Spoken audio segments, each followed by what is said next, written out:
Gopalakrishna logs కి స్వాగతం. మెరుగైన జీవన ప్రమాణాలు అందించకుండా తాయిలాలతో కాలం గడుపుతున్న రాజకీయ నాయకులు ఉన్నంతకాలం సామాన్యుడు మరింత పేదవాడిగాను, ధనవంతుడు మరింత బలవంతుడుగాను మారిపోయి తారతమ్యాలు పెరిగిపోయి భవిష్యత్తు అంధకారం అయిపోతుంది. ప్రభుత్వ పాలనలో జవాబుదారీతనం లేనప్పుడు కొన్ని పాలక వర్గాలు మాత్రమే పాలకులుగా ఉండాలా? కెన్నాళ్ళు విభజించి పాలిస్తారు, ఇంకెన్నాళ్ళు మభ్య పెడతారు.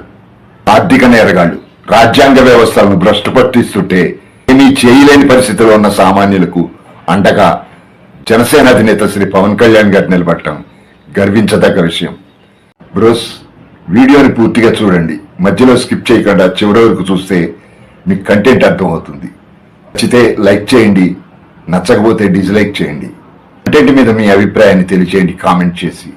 సబ్స్క్రైబ్ మాత్రం చేసుకోండి.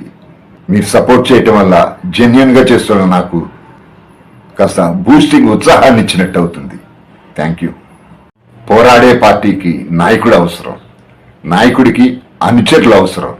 ఆ నాయకుడికి అసలైన బలాన్ని ఇచ్చేది, అతని బలాన్ని గుర్తించి పోరాటానికి ఉసిగొల్పటంలో అనుచరుల పాత్ర ఎంతో ఉంటుంది. రామాయణ కాలం నుంచి మనకి ఈ సత్యం తెలుసు. హనుమంతుడు ఎత్తుకు ఎదగగలడని, సముద్రంపై ఎగరగలడని గుర్తించి అందుకు అతని అనుచరులు ప్రోత్సహిస్తేనే హనుమంతుడికి తన శక్తి సామర్థ్యాల గురించి తెలిసింది. అలాంటి అనుచరుల్లో ఒకడిగా కళ్యాణ్ గారికి మొదటి నుంచి చివరి వరకు ఉండగలిగితే నా ఈ జన్మ ధన్యమైనట్లే. మనల్ని ముందుకు తీసుకెళ్లే సైనికుడు లాంటి గొప్ప నాయకుడి వెంట మనం నడుస్తున్నాం. అలాంటి గొప్ప నాయకుడు పవన్ కళ్యాణ్ గారు. ఆయన యుద్ధం మన కోసం చేస్తున్నారు. ఆయనకు తోడుగా మనం యుద్ధం చేయాలి. కళ్యాణ్ గారి లాంటి గొప్ప నాయకుడిని సీఎంగా చేద్దాం. రెండు బలమైన ప్రాంతీయ పార్టీలు అతుకుపోయిన సమయంలో 2014లో జనసేన ఆవిర్భవించింది. కాబట్టి జనసేన ఎదుగుదల స్లోగా ఆర్గానిక్ గా ఉంటుందని మనం అర్థం చేసుకోవాలి. ఆర్గానిక్ గ్రోత్ ఎప్పుడు బలమైన పునాదులతో దృఢంగా ఉంటుంది. అప్పటి వరకు నమ్ముదాం. నమ్మడం తప్ప మనం చేసే పెట్టుబడి ఏమీ లేదు. మరి మనమేం చేస్తున్నాం? మధ్య కాలంలో మనలో మనమే డిబేట్స్, హేటెడ్ మెసేజెస్, బహిరంగంగా సోషల్ మీడియాలో నాయకత్వాన్ని ప్రశ్నించటం మనం చేయాల్సిన పని.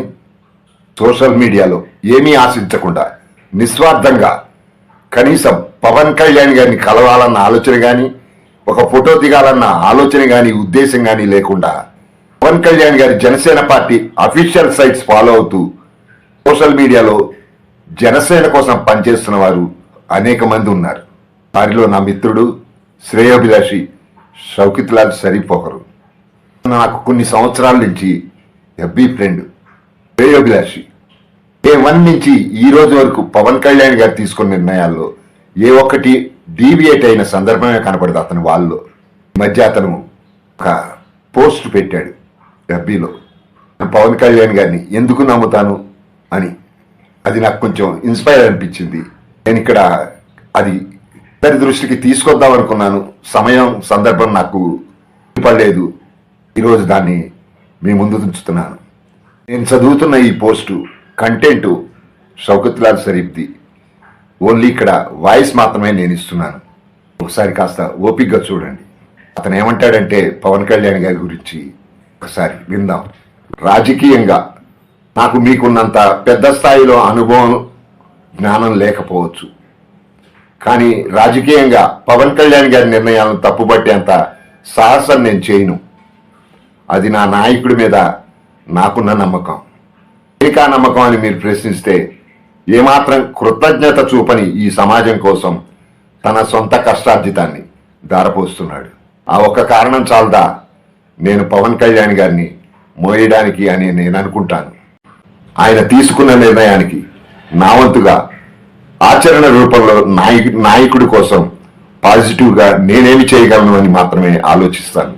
రాజకీయ నాయకుడిగా అరక్షణంలో పార్టీ లబ్ధి కోసం మాత్రమే తీసుకునే నిర్ణయాలకు ముందుగా పవన్ కళ్యాణ్ గారు రాష్ట్ర శ్రేయస్సు మరియు ఒక తరం మార్పు కోసం ఆయన తీసుకునే బలమైన సిద్ధాంతాలకు చాలా తేడా ఉంటుంది.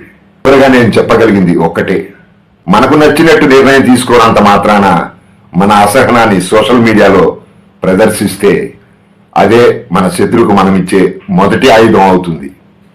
భయ్యా, రియల్లీ జెన్యూన్ సోషల్ మీడియా జనసైనిక్. చివరిగా ఒక మాట, పవన్ కళ్యాణ్ గారి వెంట నడవటం అంటే పవన్ కళ్యాణ్ గారి ఆశయాలను గౌరవించటం. జై జనసేన, జై పవన్ కళ్యాణ్, జై హింద్.